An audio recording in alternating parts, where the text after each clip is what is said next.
In the headlines today, a former Canadian military officer says poor living conditions for the country's Indigenous people could lead to insurgency by them.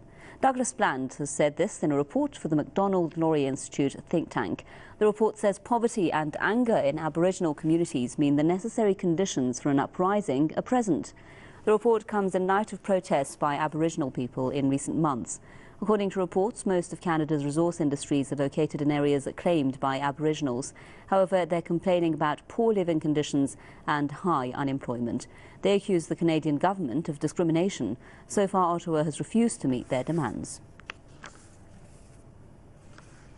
Joshua Blakeney is our correspondent with me now on the line from Calgary with the latest. So, Joshua, from what you're seeing there on the ground, is there, do you think, a serious rather threat that these Aboriginal communities could actually stage what could be called as an uprising?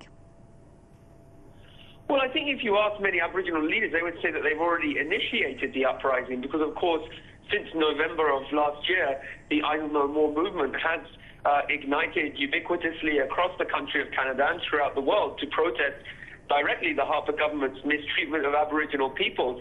This is something unprecedented in Canada's history, with tens of thousands of people coming to the streets, and also, obviously, as I said, solidarity actions in countries like Greenland, in places like Las Vegas, all around the world, rising up against the Harper government.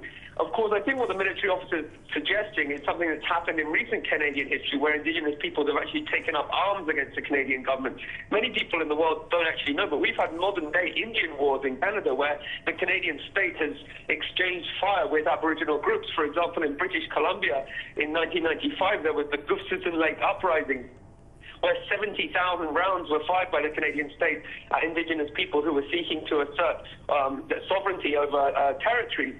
So we have to remember that Indigenous people in Canada view themselves as sovereign nations, and they want to negotiate and relate with the Canadian state on a nation-to-nation basis and view a Canada similar, for example, to the European Union, where different nation-states interact.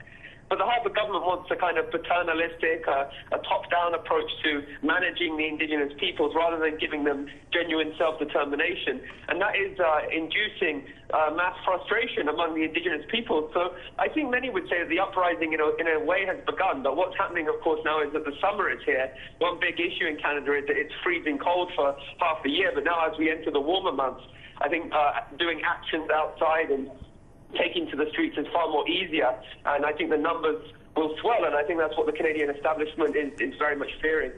Joshua Blakeney, a correspondent with us there on the line from Calgary. Joshua, thank you very much.